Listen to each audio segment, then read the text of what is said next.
I am Courtney Omega Doss, and I am Davon Doss, and we are P4R. Plantations for Reparations. Perfect. You want to give a shout out to your social medias, where they can find you, where can they get connected with you? Oh, absolutely.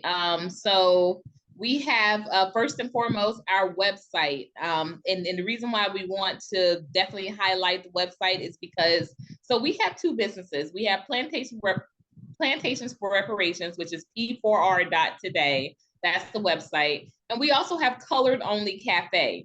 Now, out of those two, Coloredonlycafe has a very highly visible, it is shared, we're actually like at one of the top as far as food sites nationally recognized by GoDaddy. But when it comes to P4R, we're barely hanging on to like a C average or so. We do think that it has a lot to do with content, but we also think that has definitely a lot to do with the context. And so we want to highlight the P4R.today because this really gets into the nuts and bolts and the nuances of what 40 acres and a mule would do and how that would affect us here today, because it is what it sounds like. It is Plantations for Reparations. We are a property management organization, or firm, if you will. And basically what we look for are historical properties to sustain actually people that labored to build these properties. So we think that, with all due respect, P4R should have a whole lot more traffic than what is being yielded now currently. Okay. So we want to shout out P4R.today. Then, of course, we do have Coloredonly.cafe, and it is spelled how it sounds, COLOREDONLY.cafe. And then our social medias individual are CourtneyOmega on TikTok. TikTok is like our go-to. It's been great traffic and great traction in regards to the conversation surrounding Plantations for Reparations. So again, we like to highlight the sources that are giving us that feedback. So TikTok goes first. I'm CourtneyOmega on TikTok, and we also have a P4R account on TikTok as well. And we have a food business, or a foodie account on TikTok, which is Dos Mukbangs. Yeah, no, I am God of War _74 on TikTok. Also have another account on TikTok, which is God of _war 374. Instagram is God of War _74. Facebook is Busty Doss. You gave me a little bit about Plantation for Reparations. What was it that made you guys want to start this organization per se? Okay, so I am a former elected official from Miami, and I remember just going through. I went through an eviction after during my first year of term, on my first year of my first and only term as a councilwoman there in Miami. And what happened was I started researching, like, where your money goes, because clearly this could not have been a situation of, because growing up, my parents owned their home, my grandmother owned her home. I didn't know about eviction. I thought evictions were things for people that were like dealing drugs out of their home, or, I thought all evictions were like more criminally based than anything. I never thought like, who gets evicted because they're not paying or they can't pay. Like, I thought it was all like criminal situations that resulted in evictions. And so what happened was I suffered a retaliatory eviction. And this is what is called when basically I was trying to get my home that I was living at the time, I was trying to get it recognized as a historical designated venue. And with that being said, when they go on historical designation, what happens is you can't, there's certain limits that you can do when you're trying to develop it. You can't charge, they cap or how much you can charge for rent on them and that sort of thing. And so I had, quite honestly, I had never paid rent on the property that I was in. And the property owners, they never, they never sent a letter. They never said anything about, hey, pay your rent. It was no correspondence. But once the historical designation board decided that it does not classify, or is not it was not a historically designated venue. It didn't meet those qualifications. Literally 2 weeks later, the property owners, because I refuse to call them landlords, they're not no lords of my land, but they filed for an eviction. And so it was clearly a retaliatory eviction. But what I started to do was I started looking at properties, and I started looking at the history of rent, the history of evictions, who is mostly affected. And I saw that it was mostly us. It's mostly Black people. And this kind of threw me for a loop, because I didn't realize, like I knew that, like I said, I knew that evictions happen, but I never knew of like families that got thrown out and things like that. And so when I saw how this actually played out, I saw how it was used to even pit us against one another. When I was being evicted, as a matter of fact, someone from the neighborhood that I used to date, the property manager hired him and his cousin to go and, basically steal stuff out of my property, out of my home. Wow. And I said, I literally said, as this was happening, I said, this is like some like, plantation shit. That's exactly what I said, on the line, as they were, they wouldn't allow me to go back in. I had just gotten a TV from a neighbor for Mother's Day. They wouldn't let me go back in and get that. They wouldn't let me go and retrieve my washer and dryer, and then I just heard him and his cousin making plans about what they were going to do with my beds,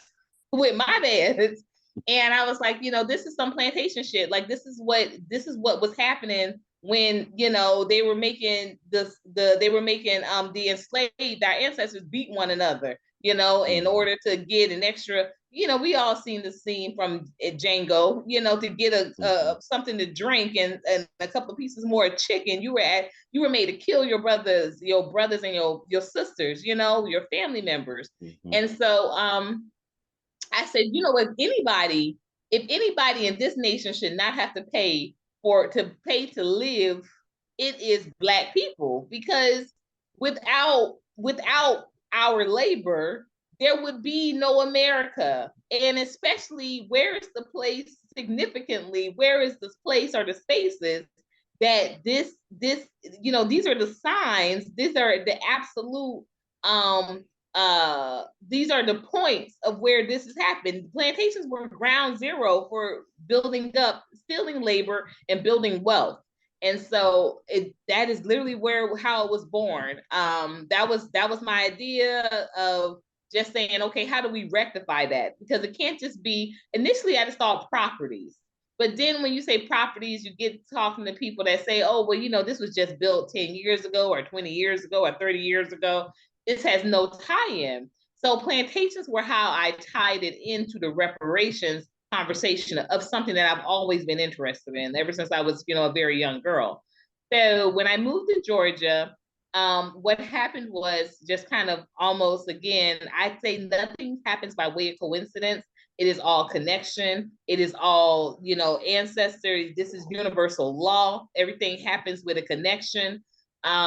I was looking for places to, because I was done paying rent. After, I tell you, like I said, I hadn't even paid rent on that particular property in 2 years, but I had long since decided that rent was like, it was eating up too much of my money, and especially me as a single mom. I was a divorced mom.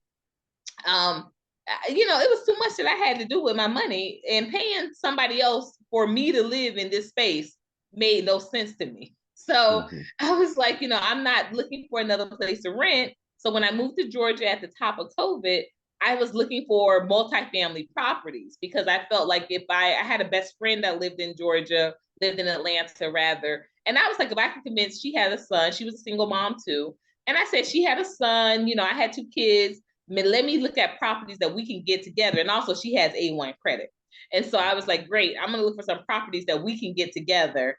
And so I was looking at multifamily properties. And the first 2 properties that came up, they were plantations. And so when I presented this idea to her, she was like, I'm just about to get a home. And, that's all well and good that that's what you want to do, but I'm not trying to live on no plantation. And I was like, I I was like, I'm not going to bat an eye at it because it's a multifamily property. It's a lot of great land. And since I do food, I was just like, this is a great opportunity for me to actually, control the produce that I'm putting into my recipes and my meals and creating my menu from that. And I was just like, this is just a great opportunity for me to literally kind of control all of these different facets, similarly to the way that plantations were intended for their usage. It was a way for them to control and create their own economic infrastructure right there on those grounds. So about a year and a half, about a year, maybe a little approaching a year and a half, I actually met Davon, my husband, at my best friend's birthday party. And it was actually the day after his birthday. And we exchanged numbers and we ended up talking a few days later. He came out to, I had a cafe launching, and he came out to the site about, a few days after. It was what? Yeah, it was before the launch, but it was where I was going to launch it because, but he came out to the site where we were launching the cafe, and we sat down and talked a little bit, and he got the vision immediately. I looked on his Instagram and I saw that he was a builder. And so I told him about the, P4R. I told him about, because I had it as P4R and I had a little website, but forming it as a actual company or actual firm, that was at the direction of our financial advisor. His name is Vince Carter, not the basketball player, y'all. Which is funny because, I went to high school with the basketball player and church with the basketball player. And and his mom, and it's funny too when I say that Vince Carter, the financial advisor, because his mom was actually the financial advisor for our church. And so, this is not that Vince Carter. This is a different Vince Carter. He was financially advising us through the purchase of this plantation. And what I really loved about Davon, when I took him to see the plantation, the first thing that he said was, okay, let's figure out a way for you to own it. He didn't say, oh, this is nice, or I'll come visit you, which is some things that other men had said when I brought him out to the plantation. He was like, I know, yeah, men was straight up. They was just like, this cool and all, but I guess I'll come visit you sometimes. But he was like, let's figure out a way for you to own it. And so we got married 4 months later, and we officially formed P4R as a firm or as an organization, as a company in October when we placed the plantation under contract. Okay, so you guys already have a plantation under contract. We had, we were going to get into that story too, with how I don't want to say came apart, but how we've had to regroup from that. So I want to, and this is actually, I love to, because we've been having a little conversation as of late about, what made you interested in, so this is kind of like me, I'm sorry, I'm not going to take your job away, but go ahead. I want to ask Davon, like, what made you so interested in being like, yeah, let's do this, because other guys had not been like that. That's a good question. Thank you. It's a good question. It's kind of it's hard to explain. So when she took me out there, right? Now, on the way out there, I'm like, man, plantation. Like this. When you hear plantation, there's a stigma with plantations. So, like everybody else, I'm thinking, man, look, this she might be tripping over here, man. I might have plugged into, to something not as sane as, but when we got there, and like I'm kind of an outdoorsy guy, I like to camp, things like that. So, when I get around trees and grass and things like that, I look for an excuse to take my shirt off. So it's kind of like me becoming one with nature, that kind of thing, So, I go there and, I'm walking around, I'm looking around, and I took my shirt off and I walked out to the fields, and I can't, like I said, I can't really explain it. It's just like the energy was just different. Yeah. It's something that I had never experienced. And it was different. It was different. Like it's like, like for like the only way that I can explain it is like, like the ancestors was talking to me. Mm-hmm. Like, yo, this is like welcome home kind of thing. And when she had gave me, like, on the way up there, she gave me a little history of the plantation. And when slavery ended, it turned into a convict labor camp. Mm-hmm. So, and me, I was just coming home from prison. I think I'd been on 2 years. 2 years, 3 years, something like that. Yeah. And so when you say, labor, convict camp, whatever, it hits different for me because I've been in the system. I know what this is. Yeah. I know how they treated us and how they treat us today in spots like this. So this was like the homies was talking, like, yo. So, I answered the call. That's it. They called, I answered. I picked up, like, yo, I'm here. Let's get it, And like I said, the energy was just different. It was it wasn't just a house, it wasn't just land. Yeah. It was it's our house. It's our land. We bled, we cried. And a lot of times what happens is, you hear plantations, all you think about is the trauma. Right. And, like she explained it to me, because I like I said, like I was pretty much like everybody else. Like, nah, man, it's plantation, man. The ghosts, the mojo. Mojo just bad, not the ghost. Yeah, the ghost. It was bad. But it wasn't. It wasn't. And, like she explains, like, listen, even though, we know about the horrific things that happened there, but there was life there. You know what I'm saying? Like the, And this one particularly, because this one, it was all males. So it was the brotherhood. And so I remember I was telling him, I had told him in a text, and I said, I know this is going to sound real crazy, but I think the tribe wants to meet you.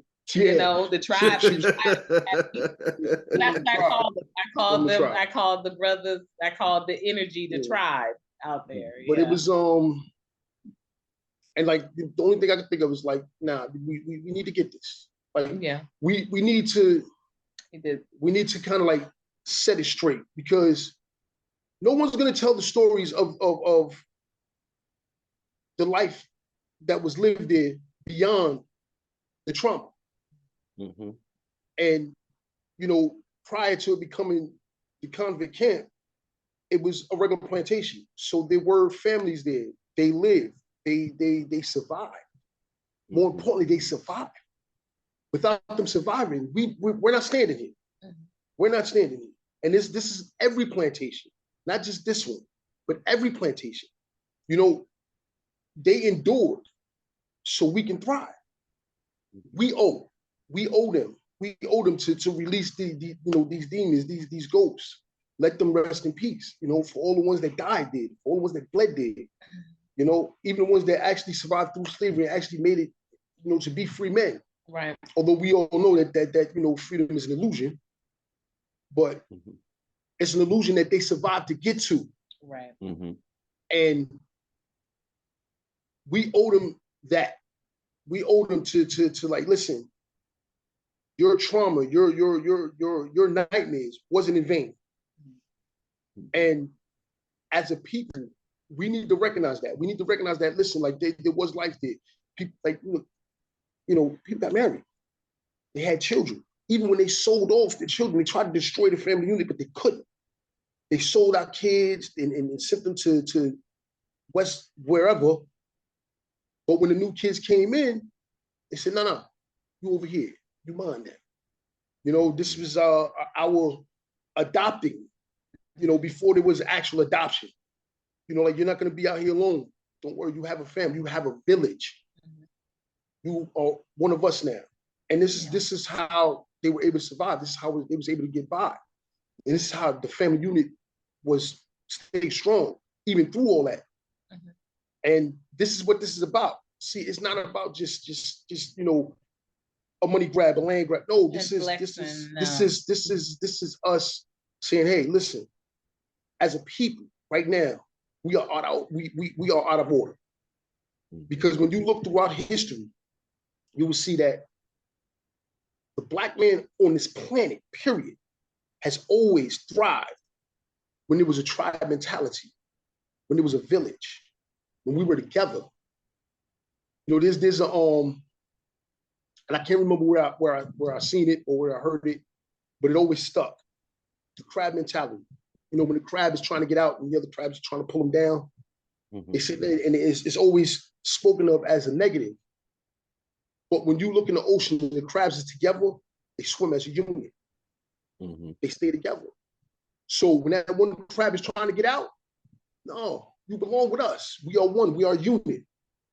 So they always say, now you're just trying to pull us down. No, maybe they're saying, listen, you're going to get to the top, we're going to pull, and you're going to pull all of us over instead of pulling us down. But you know, they're crabs, so they don't, you know. So that mentality, the crab mentality is, you know, maybe we're looking at it wrong. Maybe we're looking at it like, nah, we're supposed to be together. We're not supposed to be individuals. The individuality, that's a European thing. That's the cave mentality. You know, that me. This is not how we survive. This is not how we thrive. The way they get us. Go ahead. I'm sorry. Go ahead. I want you to finish. The way they you know, they destroy us. The way they keep us subservient. What they do is they separate us. They let a few become millionaires, even some billionaires. And they say, now look, see, y'all can make it. But in reality, as a people, we are suffering. We are dying out here. And it's a slow death. It's a slow death. But because, you know, what they do is they give us hope, but it's false hope. Because if you ain't got a jump shot, you can't tell hilarious jokes, you can't sing, what do? You're in the hood. Every now and then, you know, you get the lawyers, you get the doctors and all these things like this, but this is not what's publicized. This is not what's pushed to the forefront. And then when you look at the village mentality, when we're together, what happens is there's safety, there's unity, there's family. And this is what we want to get back to. This is what we promote. This is what we're pushing. We're pushing, you know, unity. There's always strength in unity. There's always strength in numbers. Prime example, Alabama. Absolutely. I was about to say, you know, there was strength in numbers and strength in that chair. I'll give you that much. You mentioned your hesitancy. Yeah, you got to keep it near. You got to keep it close. You mentioned your hesitancy, and I want to kind of touch on that a little bit because a lot of us tend to hear, like you said, plantation, and especially living on a plantation, or the whole concept of living on a plantation, and automatically the brain shuts down. One of the things that I've learned since I've moved to Texas is the situation with the convent leasing that they took part in right here in Sugarland, right by me, where now Imperial Sugar, who owned the plantation, now is one of the biggest sugar companies in Texas and maybe if the United States. Wow. So there's a lot of history of our people having to deal with these type of things. So it's understandable that people would kind of be hesitant or have a little knee-jerk reaction to, you know, the thought of it. But what was it in your minds that kind of moved you past that to say, you know what, this would benefit us more than it would hinder our mindset? Well, the first thing that I always tell people when they say that is I say, tell me a place on U.S. soil that has not felt Black blood on it. Tell me a place on U.S. soil that has not experienced Black trauma. And I say, I'll wait. And they don't have a response. Even some of the places that we talk about, even with Atlanta, you know, the Atlanta riots, the Atlanta child murders, that, you know, again, has never been 100% proven that was done by one Black man. But you telling me that a plantation that, if anything, it was hundreds of years ago. But these were things that happened last year. We talked about the projects, you know, a place for our own where we are doing genocide to each other. And if someone tells you can go live for free in the projects, you want to stay there for your whole life, and you trying to get passed down the keys to your kids for their whole life too. Dodging bullets. But you gonna tell exactly dodging bullets, literally. But you're gonna tell me that plantation, because it was hundreds of years ago, I literally I got kind of what do they call it? What do you call it when you go into a store and they what do you call it when you go into a store and they basically they profiled me? Yes, because I laughed in the girl's face at Pop Shelf. She gonna tell me, talking about her ancestors would be mad at her for working for living on a plantation. I said, but they glad that you working here at Pop Shelf, sis? Laughed in her face. They happy that you over here working for a subsidiary of Target, but they will be mad that you living rent-free, because this is what we were offering. Rent-free living on a plantation. Because the funny thing about, or like you said, there were certain factors that helped me move past this mindset of like having this kind of weight of saying, okay, it's a plantation. First of all, I had to realize that if there are still spirits there, they ain't gonna be mad at me. I ain't do them dirty. They ain't mad at me. Like we gonna chill. We gonna get in the kitchen. We gonna get out in that farm. We're singing. You know, it was a very, and I remember, and I was telling, you know, my husband that too. I said, you know, there weren't children born on this plantation because it was men. So I took my cues from my kids. They always previously they were after slavery ended. Never?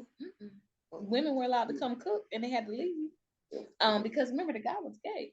The plantation owner was gay, so he was trying to use that. Yeah, she got all the tea on this plantation. Yeah, we're gonna have to do a separate show on that alone.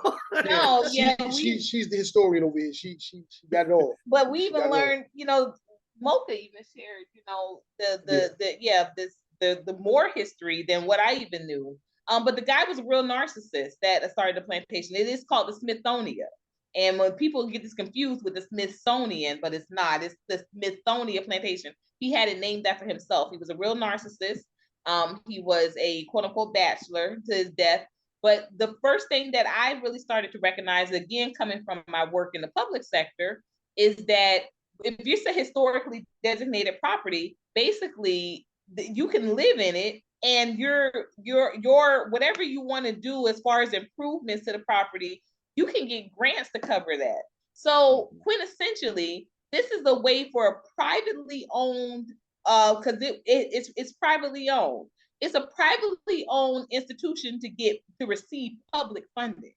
So you're talking about, this would be the equivalent of if you or I, you know, owned the projects, and we were able to, you know, we were able to own the projects, and we were able to collect money, anything that came through that project, we were able to collect on it, but the government was responsible for putting it together and for upkeeping it. It is a double dip. And when I said if anybody should get paid off of that, if anybody should be able to have an advancement or progress or profit from that, it should be us.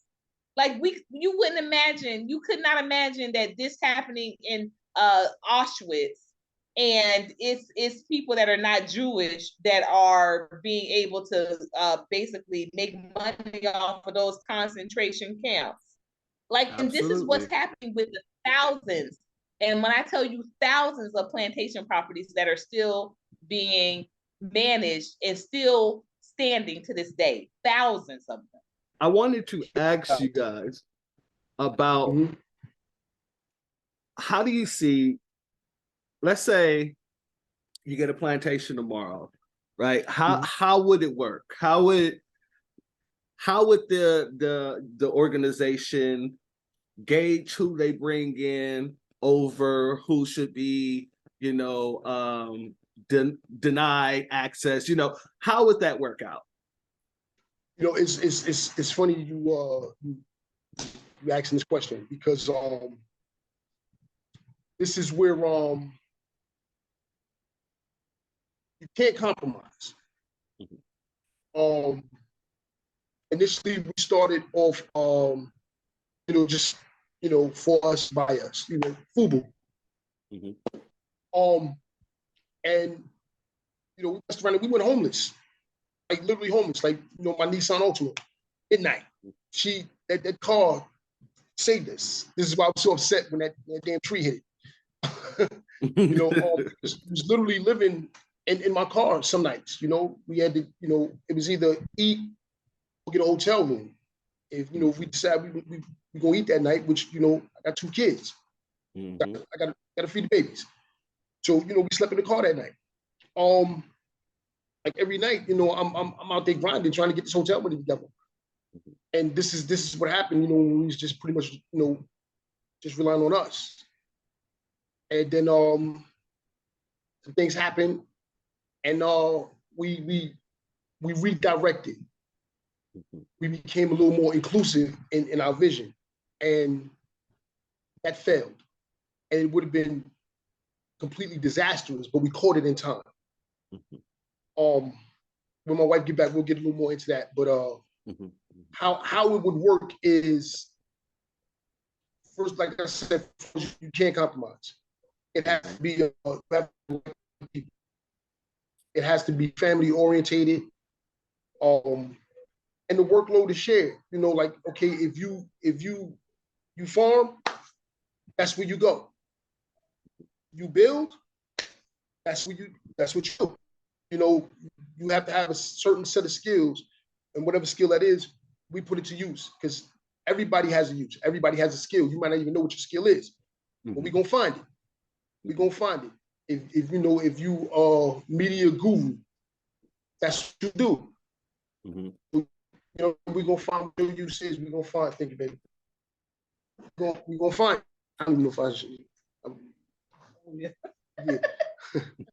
But that's how it would work. It's like I said, and what a lot of people miss with these plantations are self-sufficient. Right.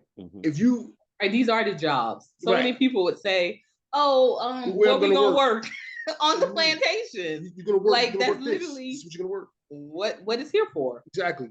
And what they don't realize is this: if you can feed yourself, come on. If you have housing, come on.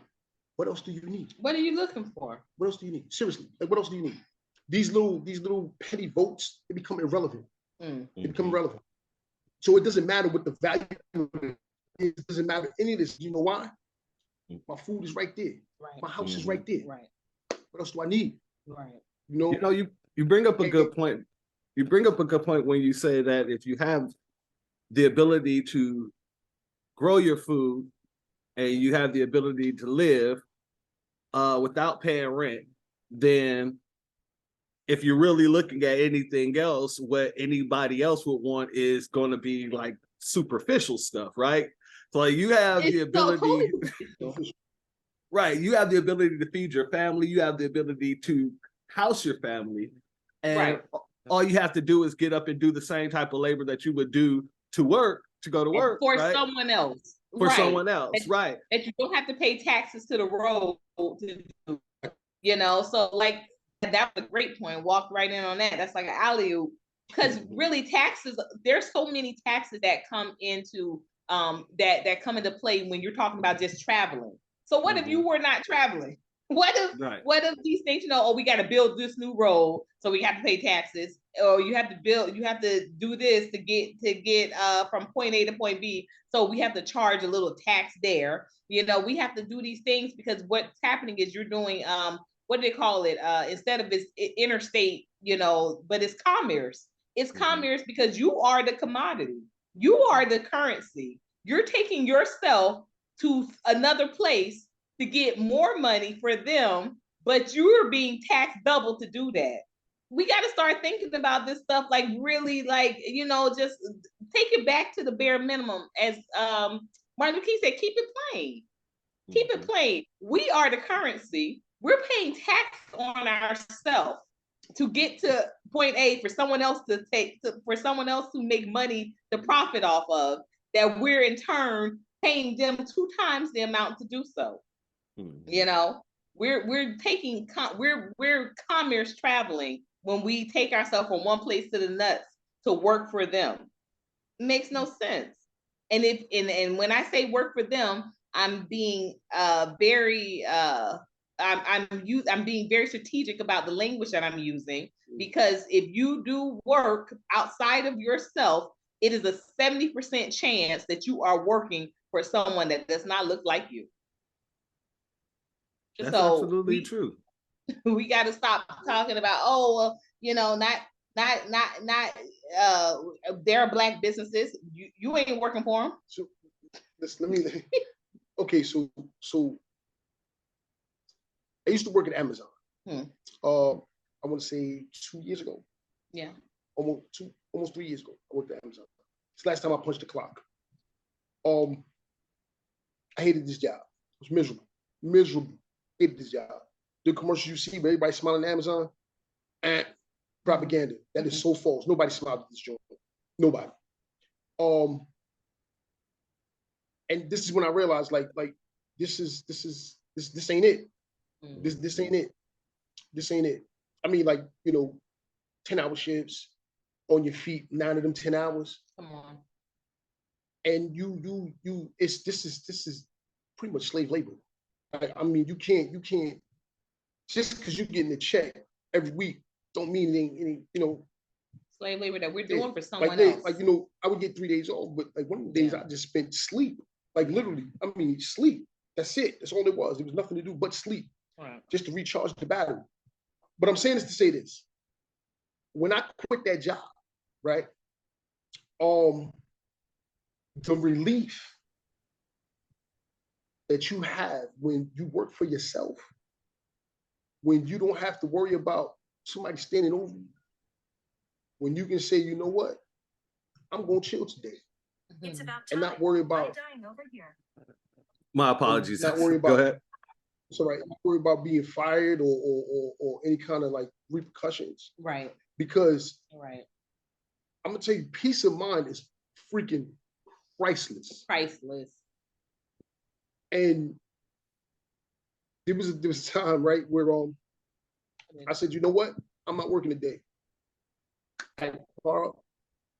You know, I was in New York at the time, went up to Bear Mountain, Harriman State Park, Lake Tirati, broke out the grill. Why? Middle of the week, just because. That was priceless. Folks still working at Amazon, that ain't happening. I'm sitting there sorting out goddamn all this nut stuff people be ordering. You know what I'm saying? But, and I think people miss that. They miss that aspect of being self-reliant. And if you work this hard for someone else and you're not gonna work this hard for yourself, right, bro, you need to be mentally checked out.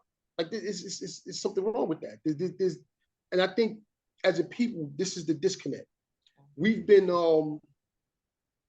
and this is from birth,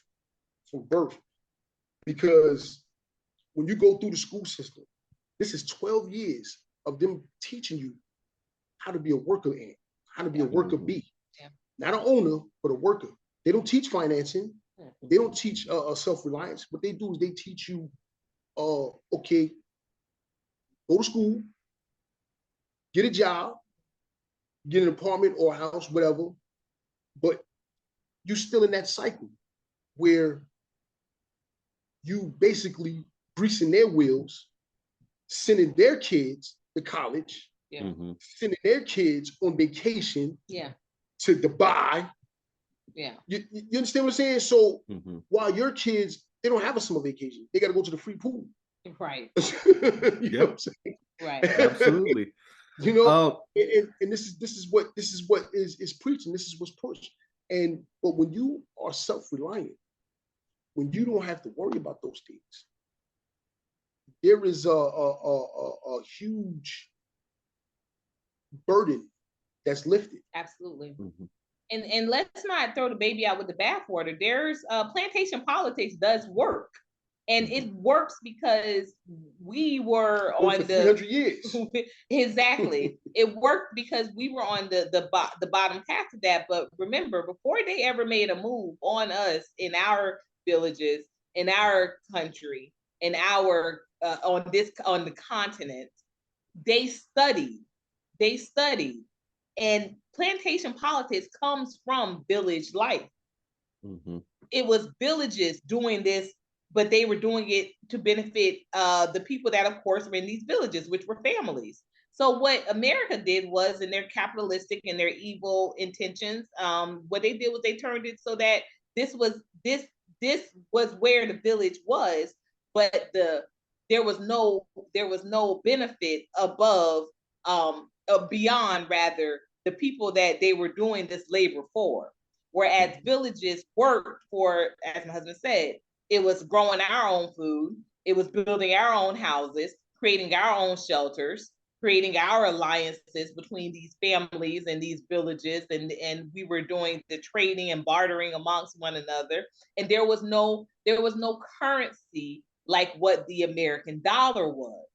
So once this all entered into play, and once it was established that, well, we needed someone to create this infrastructure, and there was not the intellectual capacity, nor was there not the physical capacity to continue to sustain this way of life. This is where we came into play. This was not all about physical labor. Real quick, because you brought up a great point also when it comes to sustainability, because I know out here in Texas, plantations are big business.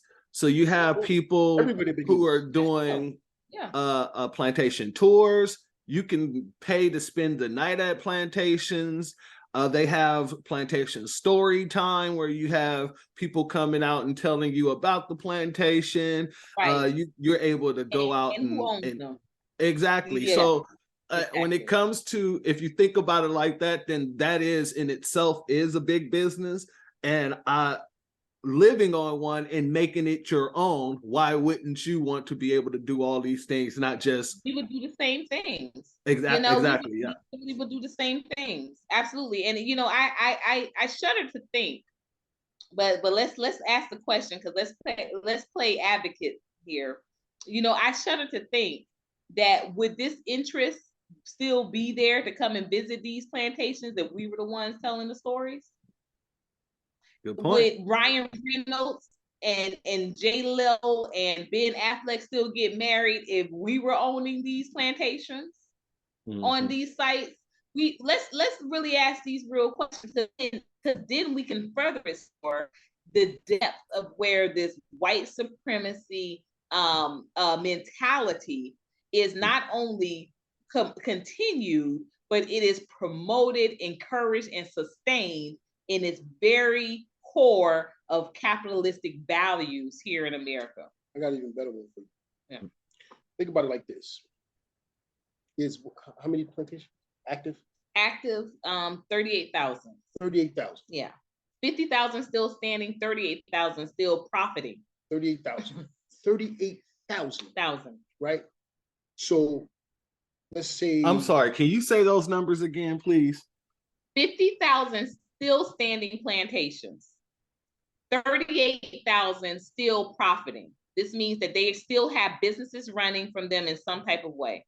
they still have they are still rendering a profit, and a good majority of them are still profiting the original owners of those plantations. So these are literally original slave owning families that will sit up and say, hey, nobody today owns slaves, but yet they are still profiting, benefiting, and banking on the backs of labor that was from our ancestors, and they were able to build up their generational wealth and are still going to the bank with those checks. So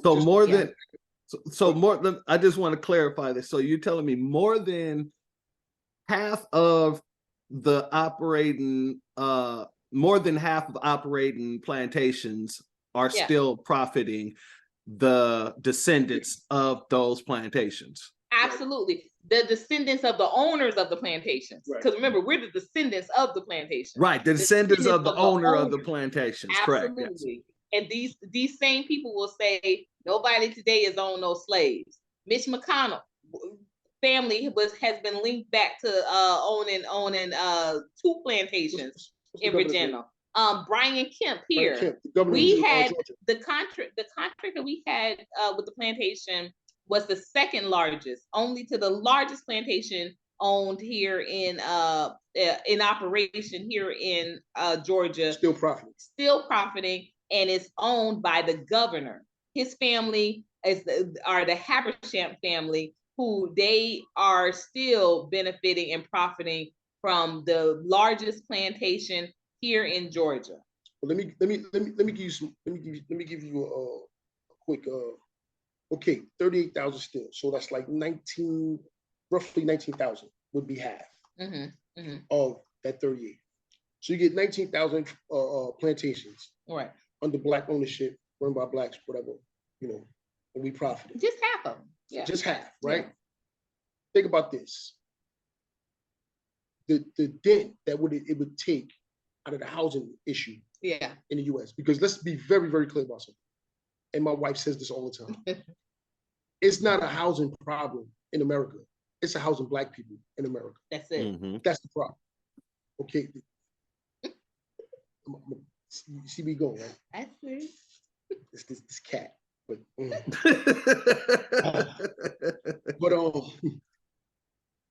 so you take these 19,000, right? Give them to us, and they still flourish. And they still doing what they do. The housing issue would probably be almost gone. Yeah. Because you're talking about multifamilies. Multiple families living on 19,000. 19,000 these plantations, right? 19,000 these plantations, self-sufficient, self-reliant, growing their own food, doing whatever they have to do. So this is 19,000, plantations, all these families that no longer are in these workforces. That no longer has to go to Chick-fil-A to work. Yeah. The supermarkets, the gas stations. Yeah. So imagine what that does to the U.S. economy and the workforce. Yeah. So this is why. Question, because you just made a pretty big statement, and the question has to be asked. And I'm not one for the statement of why would they let us do that, because anything we want, we're gonna take. Absolutely. But I gotta play the devil's advocate with that situation. America would crumble in the situation because we are America's workforce. We are the mule of. But here's the thing, though. Everyone in the country. Let him ask this question. Okay, go ahead.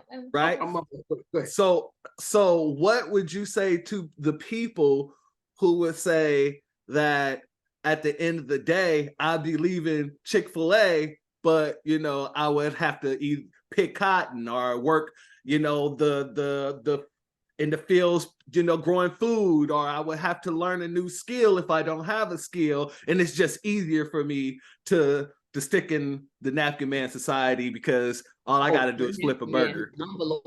Envelopes, napkins. Okay, so here's the deal, right? I grew up in the Bronx, not near farm in the Bronx. You know what I was doing this morning? For pretty much the majority of the day, I was out there in the garden. Planting carrots, kale, got some watermelon growing. What else? What else I put down? Um, So what I'm saying is this. So what, you got to learn a new skill. I don't know the first thing about farming, bro. Not the first thing. But you know what? We walk around with literally computer and Mhm. YouTube is probably the greatest invention of all time. You can find anything on YouTube. Literally. I went I on just YouTube. made some cheese out of cheese. Yeah, listen, I look everything I know to do back then out of YouTube. Out of YouTube. My watermelons is sprouting. I just got some basil right here on what's the name. I'm kind of proud of that. I thought I missed on that one, but it just punched. I see the smile on your face, show your glee. Hey, I thought I missed that one. Basil coming in. So all this, and I'm gonna tell you something, right? Listen, man, 3-4 years ago, hell, last year you couldn't tell me I was what? Wait, what? Man, I'm planting this foot in your. Listen, but the joy and satisfaction I got when I seen that first, come through. Sprout. Man, I ran here, y'all. The corners coming through the ground, this coming in, da, da, da, you know what I'm saying? So, and this so is there's this, a lot of pride there. Yeah, like this is something where I got my hands dirty, I got the dirt, I'm on my knees, and I'm getting it. And what I'm saying, and that's to say this. Okay, so listen, anything worth having is never going to be easy. It's never going to be easy. So if we keep taking the easy way out, you know what's going to happen? Right. We're going to still be in Chick-fil-A.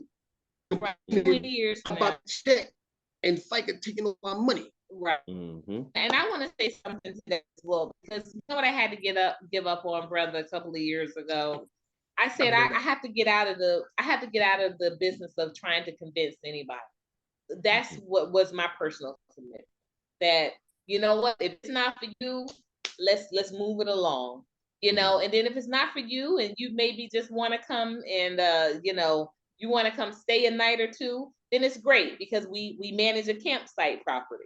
If you want to just come and you want to do your you want to do your pond side yoga, you want to do your stargazing, and you want to go back to wherever your life is after those days are over, and you want to rejoin the city life, and that's not just for you, then that's great. Just you can come and we have a campsite that we manage.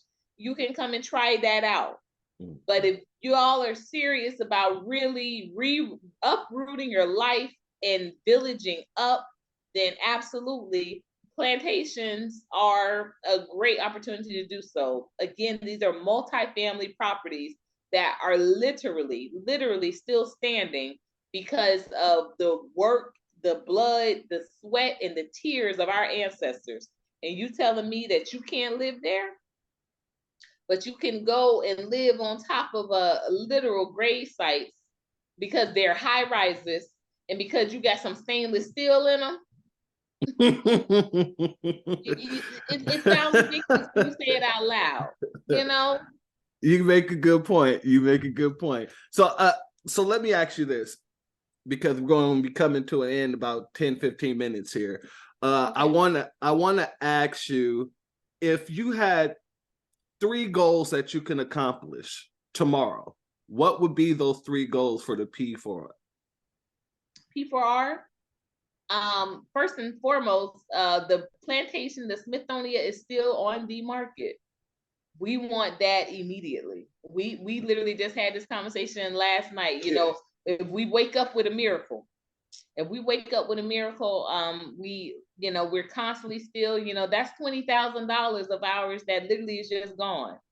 We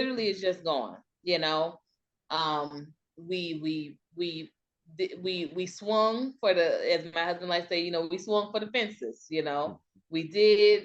It didn't pan out the way we needed to pan out. We lost an investor towards the end, and it was the investment that we needed. So we fell about $225,000 short of closing on that property.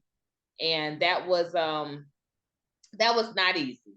And so if we got 3 things that we can have happen tomorrow for P4R, absolutely not only getting that property back under contract, but closing on it and owning it and being able to roll out this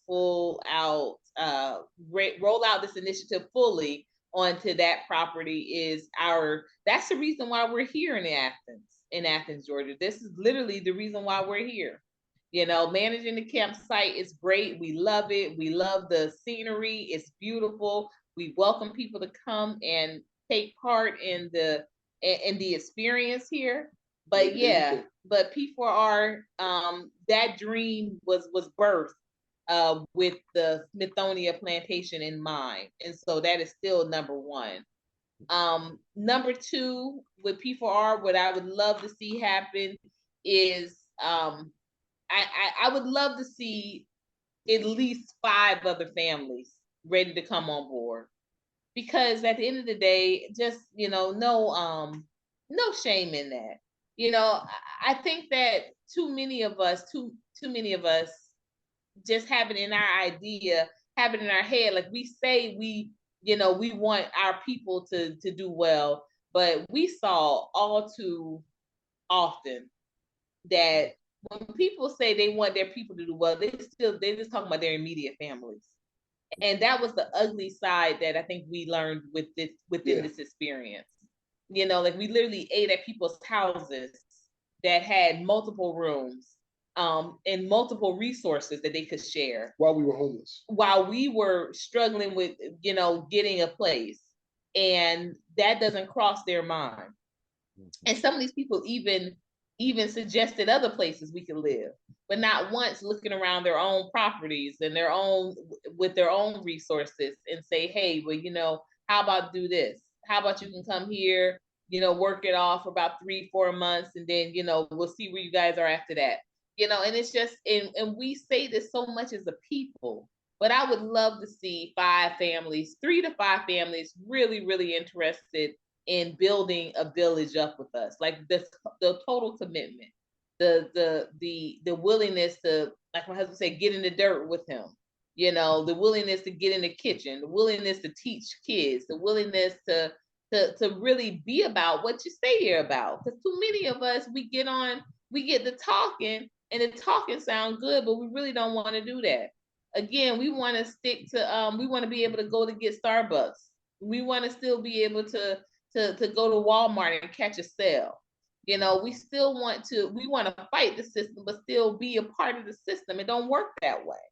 And so I would love to just really village up with a couple of families, a few families that understood that and are committed to that. Because we saw the real of the side of that, and it wasn't nice. What's another one, babe? Because I did too. You did too. I did too.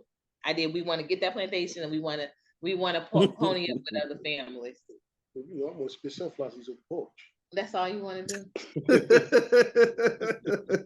That's what he say. That's a goal for you.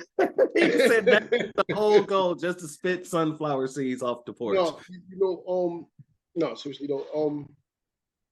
You know, like my wife said, you know, plantation, the village thing, and I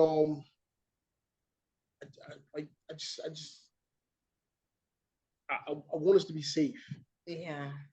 I want us to be safe, and I'm not just talking about me, my wife, and the kids. I mean, I want us all to be safe. Mm-hmm. And I truly, truly believe in my heart of hearts that the only way the Black man in America will ever be safe is if we're together. Mm-hmm. That's it. That's the only way we'll ever be safe. True unity. I would love to see, like I said, you know, my father used to always say, there is no such thing as an independent, brilliant idea, you know, and a dream is like a bullet. It don't care who pulls it, you know? So I would love to see this same opportunity or this same ideal duplicated in other states. Because like I said, my goal is not to own all the plantations. I don't want that to I don't want y'all to get it twisted. My goal is not to own all these plantations and to be over there playing Monopoly. No, my goal is just to see the significance or to see the value in this type of idea and duplicate it in your own place, in your own space. You know, we've talked to a few political figures over the past couple of months about actually taking this initiative and actually, you know, reworking it and seeing what they can do to bring about resolutions that would support this if they are elected.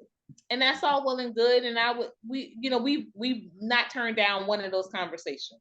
As far-fetched as it may be, we have not turned down one of those conversations, because I appreciate people taking the time to listen, and people seeing the value in the vision. I just want to make sure that anyone who sees this understands that this vision that you guys have is a village first mentality here. Absolutely. And so in order to make it work, that's what you have to have. You have to have a village first mentality. You have to have openness to the village in itself, not an individual mind state. And it sounds like this is a huge benefit if people can get past the individualism. That is, I think, it's the whole hesitant situation with a lot of people. No matter how good it sounds and how feasible it may be, right? You have people thinking about, well, how would I buy my Jordans if I make it? That's what they think. Look, here's the thing, though. They think they really do, and they don't want to be honest. That's where that village first mentality to speak up, brother, that has got to come with honesty. And that's what I keep, that's the one thing that I really would hope that our people would start being honest about. Just be honest, it will take a certain honesty, because if we're in a village up and a village mindset, then if we're not, that polygamy, or that is your way of living, but that's your way of living and you don't want nobody to know, then that may not be the case. That this may not be the situation for you. There are many people that I think when it goes down to it, it really is key. It goes down to people want to keep how they're living very private. They really do. And I think that, like you said, it sounds good and it's feasible. It sounds feasible and all of that. But there are a lot of insecurities that we have as a culture. There's a lot of incompetencies that we are, vulnerabilities that we are ashamed of as. All right, I don't know what happened, but it got juicy. All of a sudden, everything chopped off. that has been happening, definitely to us, especially like I said with the website. It's been real surprising to me that some people that I'm talking to, like they're like, oh, I'm ready to check this site out right now, and I'll send the site over to them, and it won't even show up in the window. And they're like, send it, and I'm like, I sent it twice. You don't see it? They're like, no, and they'll send me. Yeah, I had this situation happen literally twice last week, and that's why I said, man, something's going on. Just like we working, they working. Like absolutely. Say, they ain't taking the day off. Absolutely. Anytime any one of us is speaking about self-sufficiency and being able to have a plan and utilize it and ways to utilize it, there's always going to be some sort of interruption, some sort of stop case. I'm used to seeing it. I'm just not used to seeing it as much as I have in the last week or so. I ain't gonna lie. It's been left and right. So I'm not so surprised, but I'm just like, dang, this is they wanted to really knock it down. But right, they continue. Exactly. They continue in their continuations. But I wanted to go ahead. Go ahead, brother. Go ahead. No, go ahead. So like I want to piggyback real fast and then off of what my wife was saying before we got cut off. A lot of what we're doing is for proof of concept. Even with the Labor Day camp out and all that stuff, what we want to bring some people in and show them, like, listen, this can work. Yeah. This can work. But if you really want proof of concept, what are the Amish? The Amish. Look at the Amish in Pennsylvania. We are talking about centuries of village living for them. Yeah. No cars. Yeah. No Jordans, no Tims. No electricity. No electricity. There's no need for these things for them. Yeah. When the sun goes down, they go to sleep. Sun comes up, they go wake up. Yeah. They go plant their food and they live. They party. They don't party like we party, but they party. They celebrate. They celebrate. They do what they do. Yeah. And this has been going on for hundreds of years since they've been up here. Maybe maybe thousands, hundreds, hundreds. I think it's hundreds. Hundreds. They ain't hit thousands yet. Yeah. But this is what they have no need for Jordans. You have no need for Jordans if you in the fields. Right. You have no need for Jordans if you're feeding the goat. You know, if you're milking a cow. There's no need for these things. You don't need these things to survive. And this is where we're missing as a people. This is where we're swinging and missing bad. And again, it's all about self-reliance. And if you can feed and house yourself, and I always this is what I always say. I always say this when people start talking. I say, listen, if you sit there and rely on your oppressor to feed you, to clothe you, to house you, and to educate your children, how do you stand a chance to winning? You have no shot, none. You're absolutely correct. I mean, this is one of the things that Farrakhan, Malcolm X, really just the Nation of Islam has been hammering home for a long time, is that if you're depending on your oppressor to educate you, to feed you, to house you, and to everything else, then you're going to be dependent upon them for everything else as well. Exactly. I think that we've gotten to a point where a lot of people are seeing a lot of people are actually being able to see where they're going wrong with trusting in the governments, especially when it comes to politics and picking a side on politics and things like that. One of the things that I'm noticing is that people are getting more and more fed up with both sides. So the more educated people become within the situation, the easier it tends to become. I say that to say this. All the individual mindset thinkers are going to always come with the same arguments. And the answers to those arguments has already been given. Like you said, you spoke about the Amish, you can speak about any other, really, if you look at the Top Hat community, they might not all, go to synagogue, but they all protect each other in a certain way as if they all go to synagogue. You still get the benefits of being a part of that community, whether or not you yourself are an active member of the community. An active member of the community, right? Correct. So I feel you 100-fold when you say, there's many ways that we can utilize this situation, especially like you said, if you want to go home after a week or two, you just want to come and visit so you can learn some things and see it, because the more that they come, the more that they're actually able to get that information, the easier it may sway some of those, stiffnesses of our people. Because, we could be bullheaded, and I ain't talking about Torres, but we could definitely be bullheaded. And yes, absolutely. It gives people an opportunity to just kind of, to just experience it, to feel it. And, some people may be like, okay, that's definitely not for me. And this is what I also love about the campsite that we manage, is that it's literally 5 minutes away from the Chick-fil-A's and the Starbucks, and it's 15 from Walmart. Whereas the plantation is, it's really a little bit more, it's its own, it's a little bit more isolated. It really is. Like, it's about 20 minutes from the grocery store at the plantation, and it's 20 minutes from Kroger, but that is the closest grocery station. No, grocery mart. No, not the Dollar General. That's not a real grocery store. No, it's a store like on the corner. That's Dollar General. What's that little corner? That's Dollar General. Yeah, and that's still 10 minutes. Yeah. It's definitely not walking. But it's not, these are not walking.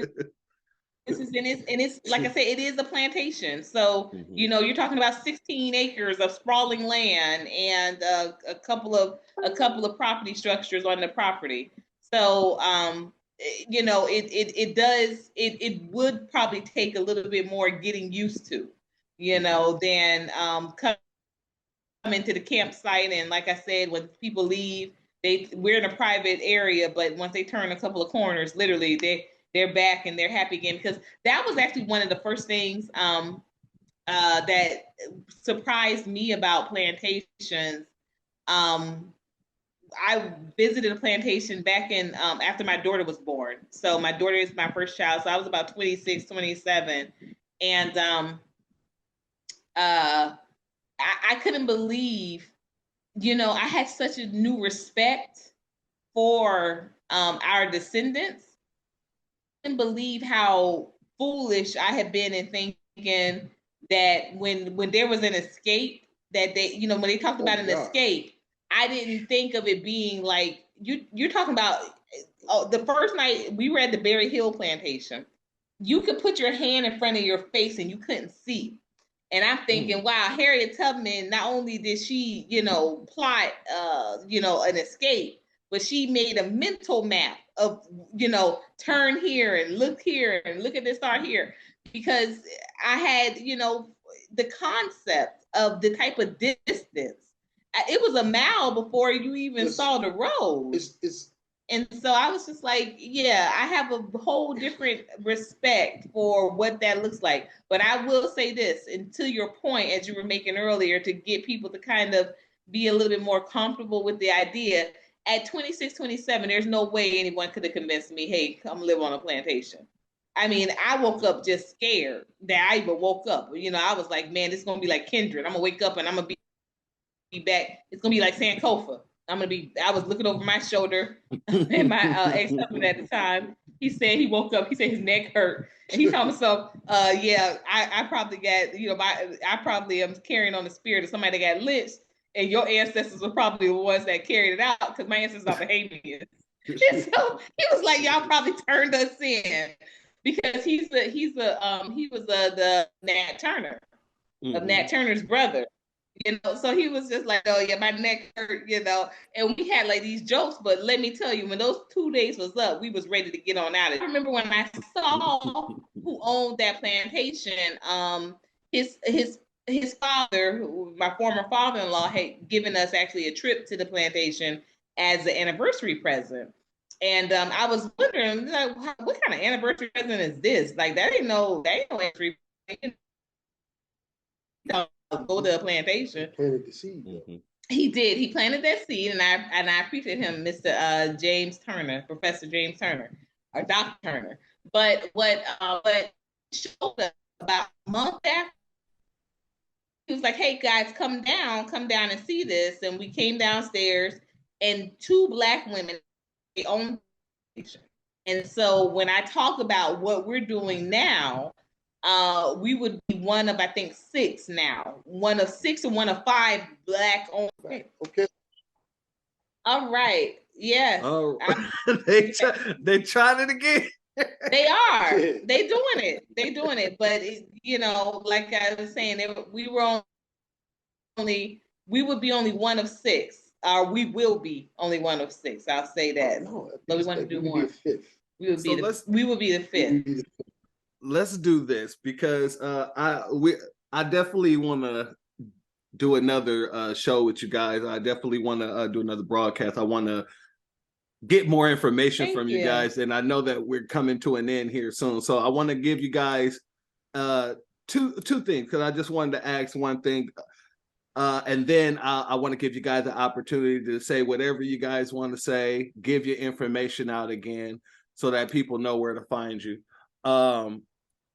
So the first thing that I wanted to ask you guys, well, the last thing I wanted to ask you guys, Devon, you mentioned that you guys tried the inclusive route and it didn't really work out.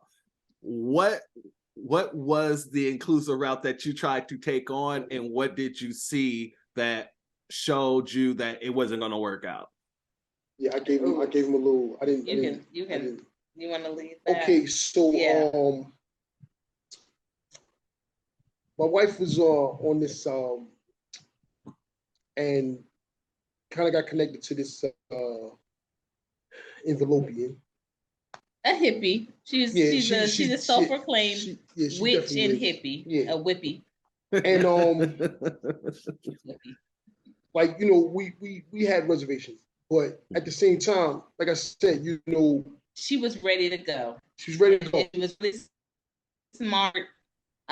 She did graphic artwork, and Right. she talked about, helping us develop a new initiative that would be inclusive. Right. And then using basically all of the work that I've done for P4R in regards to laying out the mission statement and laying out the research, using that as the springboard for a new inclusive organization that she wanted to turn into a nonprofit. Because initially that wasn't even there to have a nonprofit. That was something that she thought it would be better to get, a lot more donations and contributions. And so my husband was out of town at the time. He was back up in New York. And when I met with her, and so we had kind of already agreed, because she was living between her RV and her grandmother's home. And so we said, hey, when we get our place, when we get this campsite, you can come and park. It's a lot of, land. You can come and park your RV there, and we can start to, really develop everything out. And then she actually moved on site, and things went downhill very quickly. What it was it became very clear, very evident that when you deal with them, as long as they feel they are superior, that's right, they're good. That's right. But what she didn't realize is that you don't run shit. Yeah. We brought you in. Literally. Like, you had a key to our home. You. It's about time. I'm dying over here. My apologies. She is dying over here at that time. My phone be having a mind of her own sometimes. But go ahead. She and I've noticed this before. It's like they're okay as long as they feel like they're in charge. Not even looking at you, but looking down on you. And they're okay. And when you show them that they it's about time. They're not the smartest in the room. All right, let me unplug you. You're doing too much. Go ahead. I apologize. Like when they realize that, okay, you're not the smartest in the room. Right. We know some stuff, and we're not going to take orders from you. Right. And you are not going to just do what you want to do. Right. And you're not going to just say what you want to say. And then have us just, sit there and nod. Like, right. Okay, well, yeah. Right. She was used to some good niggas. And, because those are the docile, the agreeable, the cooperative ones.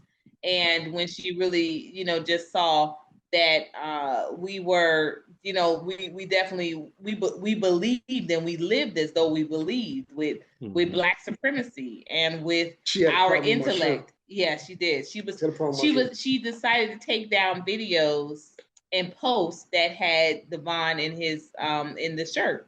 And I said, immediately, as an executive director, that you don't make those type of decisions independently. You're just the person that, you promote the site, but you don't control the images that go on the site.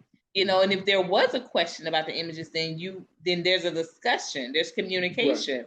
And so it was amazing that literally from that day forward, because we were having weekly meetings, from that day forward, she did not speak. She spoke 2 words from me from that meeting to the time where she was removed from the property. Yeah. She totally stopped emailing back, stopped returning texts. She didn't return calls, nothing, because she didn't this woman is parked in my driveway. Right. She didn't in my driveway. She didn't want to have that conversation because she didn't want to really she didn't want to come up with an ameliorating solution. She didn't want to do that. Because you know what? Let me tell you, that is some of the hardest thing for an envelopian to admit, that they have these racist and these supremacist ideals when they think that they are not. But they don't realize that they're not a racist as long as, like my husband said, as long as they can look down on you, they ain't a racist at all. People are people. But once you have to say, okay, you have to call somebody, somebody that is your boss, or somebody is your superior, she felt like and she they are Black. To the niggas. She didn't want, yeah. She felt like she didn't have to answer it, but you know what? It sounds like Alabama all over again, you know? It was a little bit. And you know what, let me tell you, brother, to your point with that, they literally, because she had brought in a girlfriend of hers as well, who also knew nothing about. Yeah. I didn't even know that this woman identified as a member of the ABC, the alphabet mafia. I didn't know that she even identified as a member until she literally moved onto the property.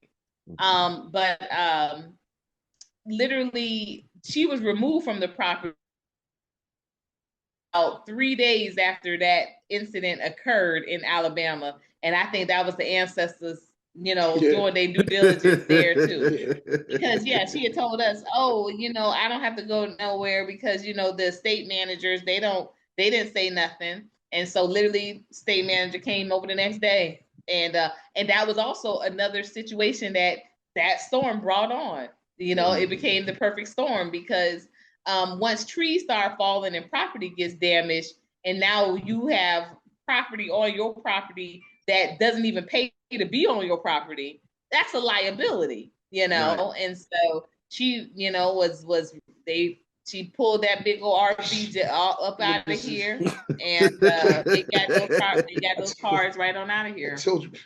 See, Boogie got on that phone and said, look, you got 2 hours. Yeah. 2 hours. Yeah. Back that thing up. Yeah. And but look, at the end of the day, like I said earlier, man, it's about not compromising. Don't compromise your beliefs. Yeah. And we did that. And we almost paid very royally for doing that. So it was we were fortunate. Like I told Davon, it was God gives a soft warning. And even though it affected us harshly with the car being down in 24 hours and then a week of spotchy, blotchy Wi-Fi, but it was a soft warning because we were able to immediately remove that situation that could have drawn out, not even just weeks or days, but could have drawn out months. It could have even wound up with us leaving the property. It's because this type of games they pull, and this stuff does happen. It's the danger factor too. Absolutely. Talking about okay, so Atlanta is Atlanta. Mm-hmm. That ain't the real Georgia. Right. It ain't and I didn't understand what people were saying. Like when I first went down there, I was in the Atlanta area. Black love is serious, it's real. And we look, Atlanta, Atlanta's Atlanta. Atlanta, Georgia ain't Atlanta. Once you come outside of that Atlanta area, you get a taste of that. This is where you see the Confederate flags, American flag. This is where you see all that stuff. This is where, they look at you like, man, go shine my shoes and pick my cotton before I do something to you, boy.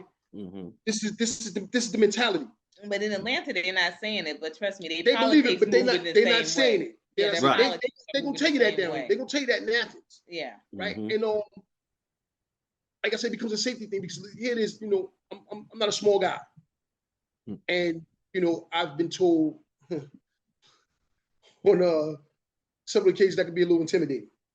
And this is a little white woman, and we all know how white women tears get lynched and shot and killed. Mm-hmm.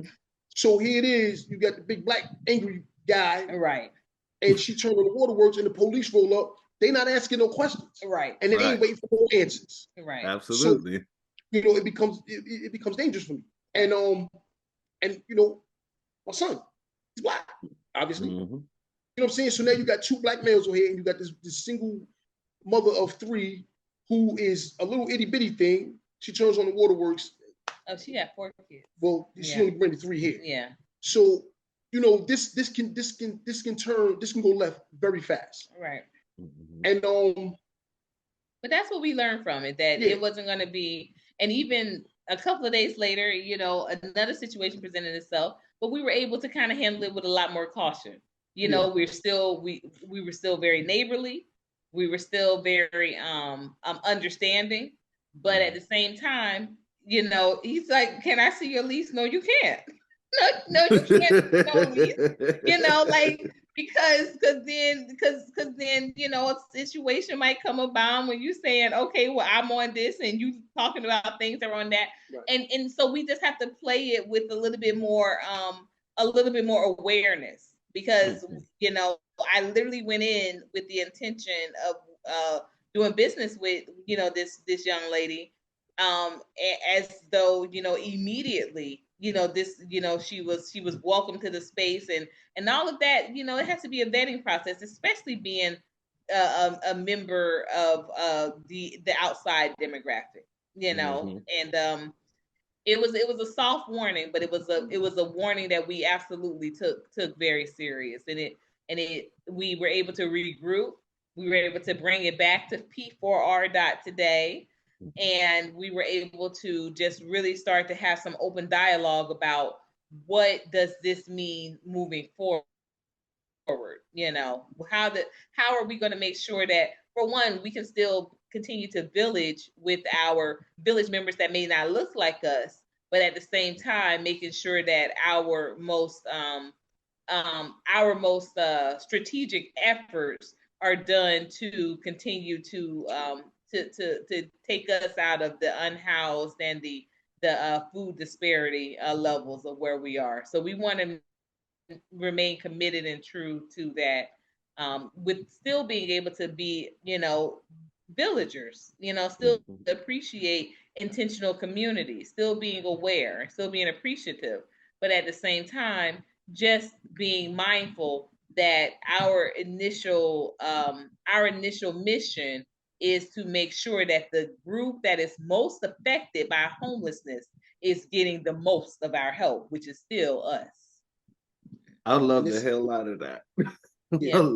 With that situation also brought about, like I said, it became a safety issue for, you know, me and my son. It also kind of like pretty much nailed down that, you know, there's safety in numbers. And had there been more of us on this property, this she wouldn't even have felt comfortable she wouldn't doing even any of that. Exactly. She pushed back when we told her the first time that, you know, we wanted her just to stick to her original date, her original back out date. Wait, hold on, let me finish, right? So like, again, like, you know, we go, just look back at the, you know, the instance in Alabama and what's going on in Nigeria right now. Yeah. You know, with them saying, look, if you a foreign national, you gotta go. Yeah. And the same thing, like, oh, you're talking about with Niger, with the Nigeria. Yeah. I'm sorry, Nigeria. Yeah, because Nigeria, they're actually trying to send troops over to them in order to reinstate the colonial rule over here for France. Wow. Yeah. You know, Nigeria's been compromised for a little bit. Right, the French. But what I'm saying, I'm sorry, I got it. No, go ahead. Go ahead. You know, like with them, you know what's going on with them, and they realizing, like, listen, man, we can't have this. We can't have this. This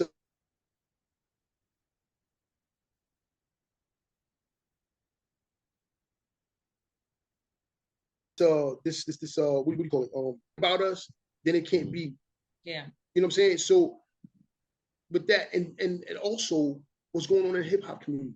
Yeah. With this you know, this inclusiveness of the LGBTQ, TZ, LY, the K, mafia, whatever. Right. And how they want to take out all that misogynist. I'm like, wait, what?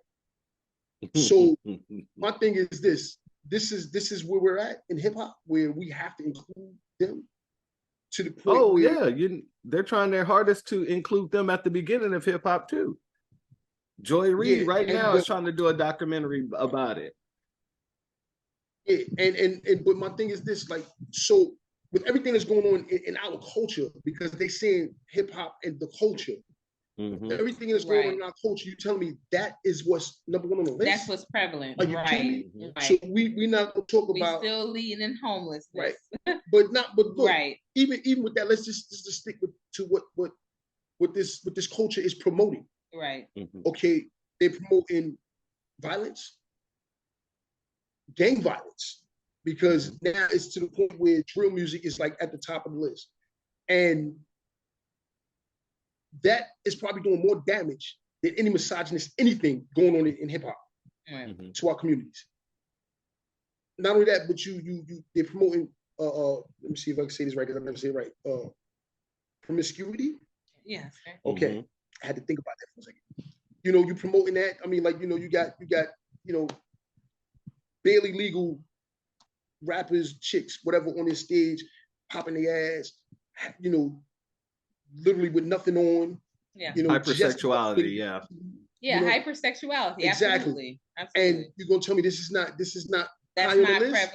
prevalent. You telling right? me that me being a misogynist is more important, or me, you know, me not agreeing with your politics on whether you're a man or a woman, right, is more important right, than the gang violence, than the promiscuity, than all this other crap that's going on that's destroying us? right. Come on, man. Miss me with the bullshit. Miss me with it. Yeah. Miss me with it. Like I said, I'm gonna have you guys back for another one. Like I said, I'm gonna call you, D. We're gonna set that up because, like I said, this was too short of a time, and I have another appointment in a little bit, so I'm gonna be taking off. But I want you guys to once again give all your information, and then, you know, anything that you want to end off with, I'm gonna give you guys the floor. Say whatever comes on your mind if you want. I opened it up so you can. Okay. All right. So again, like we said earlier, we need movement on that P4R.today website. Number 4R.today. It stands for Plantations for Reparations. And you can find my lovely wife at Coloredonlycourtney on TikTok. You can find myself at GodOfWar_74.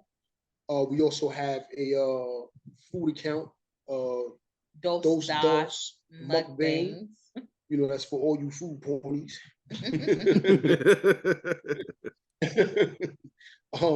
Also on Instagram, GodOfWar_74. What is it? Group Glow Up. And Coloredonlycafe. And Coloredonlycafe. Yeah. Facebook, it's I think Courtney Bus. I forget. Courtney. I think that's a long name. Yeah, it's Bus and CourtneyOmega Doss. Bus and CourtneyOmega Doss. Yeah. And that's the P4R. No, that's the P4R. Yeah, that's the P4R. Sorry, that's the P4R. We got so many accounts. Yeah. That's the P4R account. But we want to stress the P4R.today. Please. And please pick up a subscription. Yes. A subscription is so easy, and it is $16.19 for the whole year. It comes directly to your inbox. You'll get a snippet of the complete newsletter, and you click on a link and you'll see the complete newsletter. It is only $16.19 for the entire year. People ask, you know, do you ever run a discount? You're not gonna get no discount off of $16.19 for the whole year. So no, right? And do not feel. And we do not sell your do not sell your information, but please, like I always say, a good brother friend of mine, Brother God, Palmetto Star, you're gonna be contacting Taco Bell talking about you being spam. So don't be over here talking about I'm being spam. We send out 2 messages. But we don't. But in the event that you get 2 newsletters in 1 month, so be it. Sometimes, you know, I'll double up. But we do want to invite everyone out to the Colored Only Camp Out Cookout. That is Labor Day weekend. That is happening August 31st. And we are going to celebrate the last full moon rising of the year. And that's going to be a blue moon as well. So it's going to be an awesome time to connect to the ancestors. And the tickets is going, so y'all got to jump on them things. Yeah. Got to jump on them. Please.